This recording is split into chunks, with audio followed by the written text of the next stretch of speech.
बड़ी बहन के चैनल पे आपका एक बार फिर से स्वागत है दोस्तों अगर आपको भी एफडी अकाउंट या आरडी अकाउंट ओपन कराते समय अगर ये जिज्ञासा होती है कि हमको एफडी पे कितना ब्याज मिलेगा, इतना पैसा जमा करने पर कितना ब्याज मिलेगा, अगर हम आरडी कराते हैं तो आरडी पे हमको कितना पैसा मिलेगा, एफडी क्या होता है, आरडी क्या होता है, दोनों में से बेहतर कौन होता है, इन सब सारी चीज़ों को लेकर आपको कन्फ्यूजन है तो उससे रिलेटेड आपको ये वीडियो है दोस्तों, जिसमें आपको सारी चीज़ें जानने को मिलेगी। दोस्तों सबसे पहले हमको PNB1 एप्लीकेशन में लॉगिन करना होगा। सबसे पहले आप अपना एम पिन डालकर PNB1 एप्लीकेशन में लॉगिन कर लीजिए। लॉगिन करने के बाद यहाँ पे आपको स्कैन के बगल में कैलकुलेटर दिया हुआ है दोस्तों लेकिन उसके पहले मैं आपको बता दूं कि अगर आपका स्कैन वर्क नहीं कर रहा है तो उससे रिलेटेड मैंने वीडियो बनाया है, उसको आप डिस्क्रिप्शन बॉक्स में जाकर देख सकते हैं। दोस्तों बहुत ही बेहतरीन वीडियो है। अगर आपका स्कैन नहीं काम कर रहा है तो आप उस वीडियो को ज़रूर देखिए, आपका स्कैन वर्क करने लगेगा। अगर फिर भी कोई प्रॉब्लम आती है तो आप निस्संदेह मेरे को कमेंट बॉक्स में जाके कमेंट करिएगा। मैं आपको 100% आपका स्कैन पे वर्क नहीं कर रहा है तो उसके लिए सलूशन लेकर आऊँगा दोस्तों। चलिए दोस्तों अब हम कैलकुलेटर टॉपिक पे बातें करते हैं। यहाँ पे जब हम कैलकुलेटर पे क्लिक करते हैं तो हमको डिपॉजिट टाइप दिखाई देता है, फिक्स डिपॉजिट, रिकरिंग डिपॉजिट। अब फिक्स डिपॉजिट क्या होता है, रिकरिंग डिपॉजिट क्या होता है, बहुत सारे हमारे दोस्तों को इसकी जानकारी होगी, लेकिन बहुत सारे लोगों को इसकी जानकारी नहीं होती है कि फिक्स डिपॉजिट क्या होता है, रिकरिंग डिपॉजिट क्या होता है।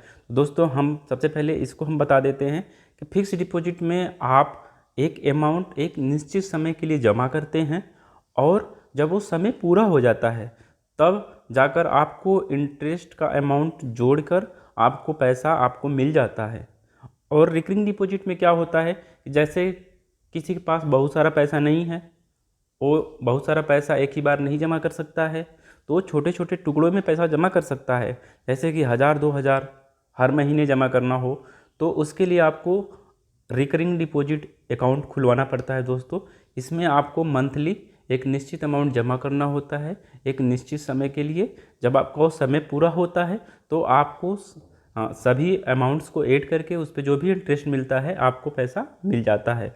दोस्तों हम दोनों को ही डिस्कस करेंगे, दोनों का ही कैलकुलेटर चेक करेंगे। सबसे पहले हम चेक करेंगे फिक्स डिपॉजिट का। देखते हैं इसमें क्या है दोस्तों। फिक्स डिपॉजिट पे जब हम क्लिक करते हैं तो इसमें हमको कस्टमर प्रोफाइल दिखती है सबसे पहले, जिसमें 3 ऑप्शन दिया हुआ है, general, senior citizen, PNB staff.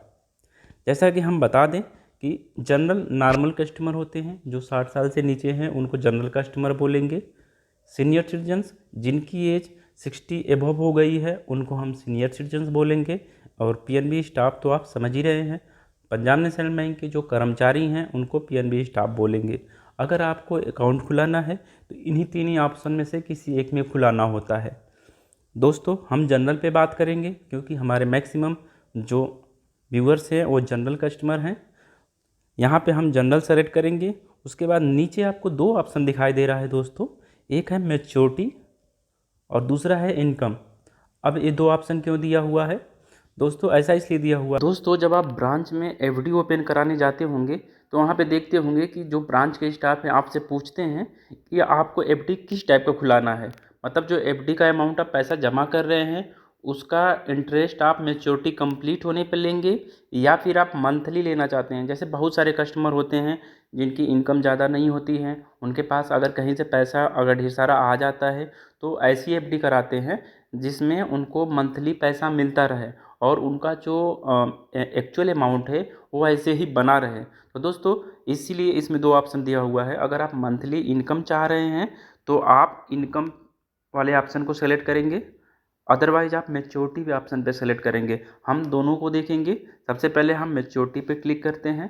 Maturity का मतलब होता है कि जो एफडी कराएंगे उस एफडी का पैसा आपको आपका जो मैच्योरिटी है कंप्लीट होने के बाद ही मिलेगा। इसमें हम अमाउंट सेलेक्ट कर सकते हैं। जैसे मान लीजिए हमने 5 लाख रुपया लिख दीजिए। अब यहाँ पे 3 ऑप्शन दिए हुए हैं दोस्तों, ईयर्स, मंथ, डेज। बैंक में आप देखते होंगे कि बहुत सारे मतलब ऐसे ऑफ़र आते रहते हैं कि अगर आप डेज में एफडी खुलाएंगे तो आपको ज़्यादा इंटरेस्ट मिलेगा, ईयर्स में खुलाएंगे तो कम मिलता है। तो डेज के जो होते हैं एक निश्चित समय के लिए होता है। अगर उस समय के इंटरवल में ही आप खुलाएंगे तभी आपको उसका प्रॉफिट मिलेगा। जैसा कि मैं आपको बता देता हूँ, प्रेजेंट टाइम में एक एफडी की स्कीम चल रही है जो 666 दिन की है। यहाँ पे आप चेक कर सकते हैं दोनों में अंतर क्या है, ईयर्स में और डेज में। इस पे ऑफ़र चल रहा है रेट ऑफ इंटरेस्ट का। तो जब आप 666 डेज यहाँ डालकर कैलकुलेट करेंगे और अपना रेट ऑफ इंटरेस्ट जानना चाहेंगे कि हमको कितना मिलेगा, तो यहाँ पे देखेंगे जनरल में भी आपको 7.25% का रेट ऑफ इंटरेस्ट मिल रहा है और सीनियर सिटीजन्स के केस में आपको 0.50% ज़्यादा मिलने लगेगा। यहाँ पे आप सीनियर सिटीजन सेलेक्ट करेंगे और दोबारा से कैलकुलेट करेंगे तो यहाँ पे देखेंगे आपको 7.750% हो गया।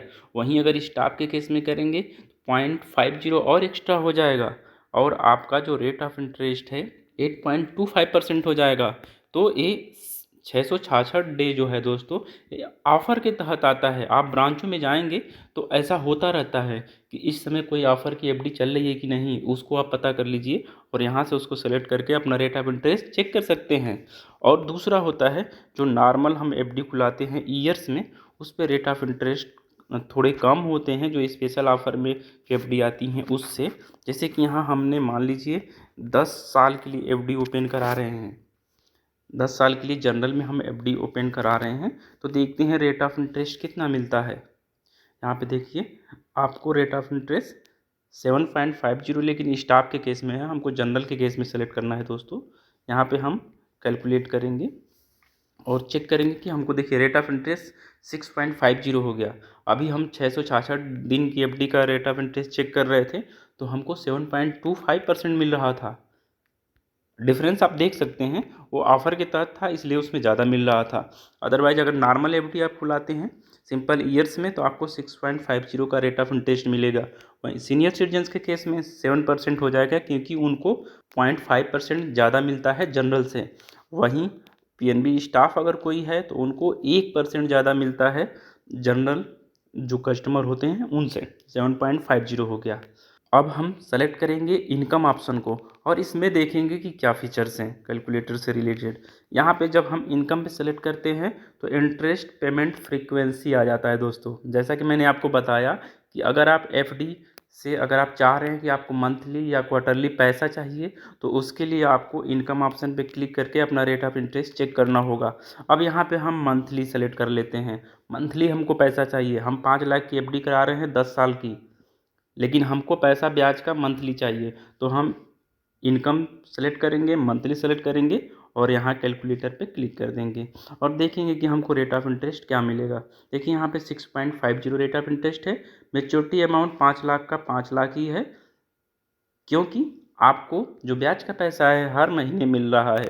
वहीं आप इसको क्वार्टरली पे भी सेलेक्ट करके चेक कर सकते हैं। क्वार्टरली पे भी डिफरेंस नहीं आएगा, वही रेट ऑफ इंटरेस्ट रहेगा और आपको क्वार्टरली पैसा मिलेगा। क्वार्टरली मतलब हर 3 महीने पे ब्याज का पैसा आपके खाते में आ जाएगा। मंथली का मतलब होता है हर महीने आपका जो ब्याज बनेगा आपके खाते में आ जाएगा। ये तो रहा आपका एफडी का। अब हम रिकरिंग डिपॉजिट को भी देख लेते हैं कि उसमें क्या है दोस्तों। यहाँ पे अब हम रिकरिंग डिपॉजिट सेलेक्ट करेंगे। रिकरिंग डिपॉजिट सेलेक्ट करने के बाद हम देखते हैं कि इसमें भी डिपॉजिट स्कीम में 3 ऑप्शन है। एक है जनरल, दूसरा है सीनियर सिटीजन, तीसरा है पीएनबी स्टाफ। हम यहाँ सेलेक्ट करेंगे जनरल और यहाँ पे हम अमाउंट डालेंगे। इसमें अमाउंट कम ही होता है, मतलब कि जिसको अगर पैसा ज़्यादा नहीं होता है वो चाहते हैं कि हम मंथली कुछ ना कुछ बचत करते रहें तो वो आरडी अकाउंट खुलाते हैं, रिकरिंग डिपॉजिट अकाउंट खुलाते हैं। यहाँ पे आप रिकरिंग डिपॉजिट अमाउंट यहाँ पे आप डाल दीजिए जो हर महीने आप जमा करना चाहते हैं और यहाँ पे टाइम होता है। जैसे कि आप अगर 6 मंथ जमा करना चाहते हैं तो यहाँ 6 लिख देंगे, लेकिन अगर आप 10 साल 5 साल 3 साल 2 साल जमा करना चाहते हैं तो ये लिख देंगे, या फिर आप 2.5 साल जमा करना चाहते हैं तो यहाँ पे 2 लिखेंगे, यहाँ 6 लिखेंगे। जैसे मान लीजिए हमको 2 ईयर्स और 6 मंथ पैसा जमा करना है तो हम ऐसे लिखेंगे 2 ईयर्स 6 मंथ और यहाँ पे हम चेक करेंगे कि हमको कितना रेट ऑफ इंटरेस्ट मिलेगा। और यहाँ पे आप देख सकते हैं कि अगर आप 2 ईयर्स 6 मंथ की आरडी अगर करते हैं 5,000 रुपये की तो आपको 7% का ब्याज मिलता है जनरल कस्टमर को भी।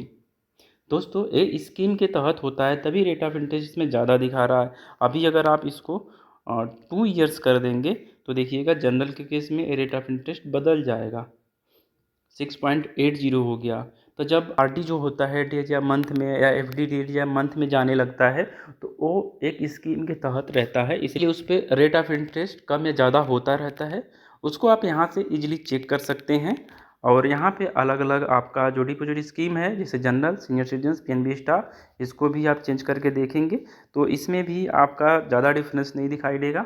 जो भी आप जनरल को रेट ऑफ इंटरेस्ट मिल रहा था उससे 0.50% सीनियर सिटीजन्स को मिलेगा और पीएनबी स्टाफ को जनरल से 1% ज़्यादा मिलेगा। डिपॉजिट से रिलेटेड कैलकुलेटर से जितनी भी जानकारी थी मैंने आपको बता दिया।